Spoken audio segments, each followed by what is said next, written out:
Hey, I'm Marcus Perez. I am a Texas boy originally, but I'm currently studying at the Mason Gross School of the Arts here at Shakespeare's Globe, where in just a week, I'll be playing Falstaff in Henry IV Part 1 and also an ensemble member in Richard II. I remember going to the Texas Shakespeare Festival in 2001 and seeing Hamlet, and at the time, I did not know a single word that was being said by the actor or understood what was going on, but I fell in love with the creativity behind it, and that was really my first glimpse into the world of Shakespeare. So I've always felt I've had a connection, and I actually share a birthday with Shakespeare, so that's a little special something. My training here as an MFA has been amazing in helping me expand my creativity and understand how Shakespeare isn't a dead document just waiting to be read. It's a living, breathing part of theater that can be really put into the heart of all the actors that are on that stage. And I'm so incredibly thankful that I've been able to have this training at Shakespeare's Globe with my company. And I want to be able to take that to the Texas Shakespeare Festival and enjoy that there. Was the hope drunk wherein you dressed yourself? Hath it slept since? And wakes it now to look so green and pale at what it did so freely? From this time such I account thy love. Art thou afeared to be the same in thine own act and valor as thou art in desire? Wouldst thou have that which thou esteem'st the ornament of a coward, letting I dare not wait upon I would like the poor cat at the adage? What beast was then that made you break this enterprise to me? When you durst do it, then you were a man, and to be so much more than what you were, you would be so much more the man. Nor time nor place did then adhere, and yet they make both.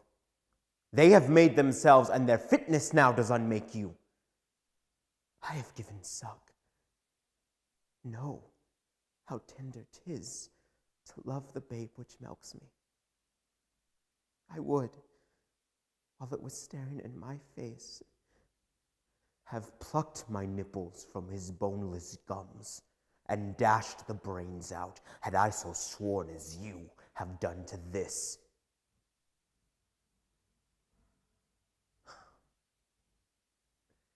We'll say there is no kingdom then for Richard. What other pleasures can this world afford?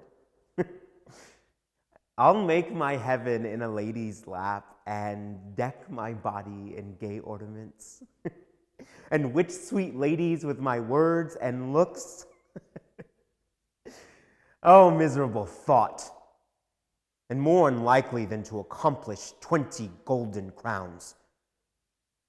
Why, love forswore me in my mother's womb, and for I should not deal in her soft laws, she did corrupt frail nature with some bribes, to shrink mine arm up like a withered shrub, to make an envious mountain on my back where deformity sits to mock my body, to shape my legs of an unequal size, to disproportion me in every part, like to a chaos or an unlicked bear whelp that carries no impression of the dam.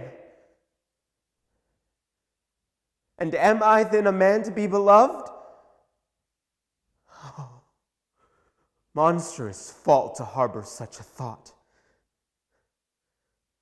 And since this worth affords no joy to me, but to command, to check, to o'erbear such as are of greater person than myself, I'll make my heaven to dream upon the crown, and whiles I live to account this world but hell, until my misshaped trunk that bears this head be round impaled with a glorious crown. You know, Tito was about 2 years older than me, and and every time he talked, his voice reached levels that only deaf dogs could hear.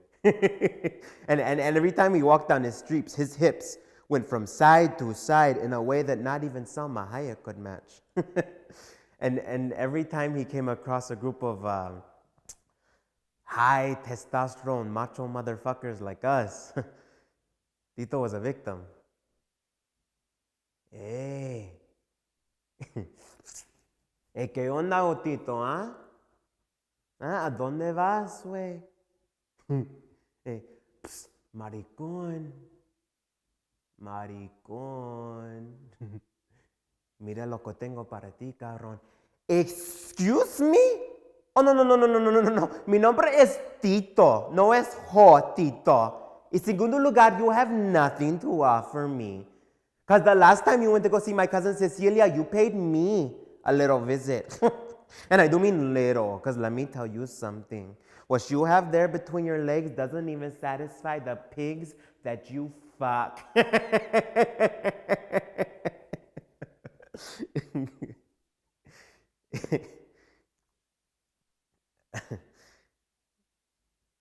The next summer, I heard that Tito had been found murdered. He was beaten up and tied to a tree trunk. And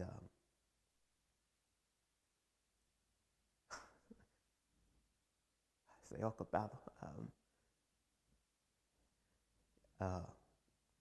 His own penis had been cut off and stuffed in his mouth. And no one ever knew who did it. And no one even cared to investigate. Not even the authorities. This may not seem like a big deal to you, but let me remind you that I come from a country where homosexuality is a sin, a disease, an unspeakable truth.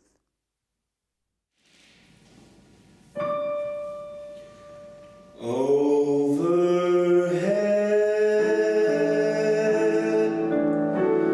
the sun is shining.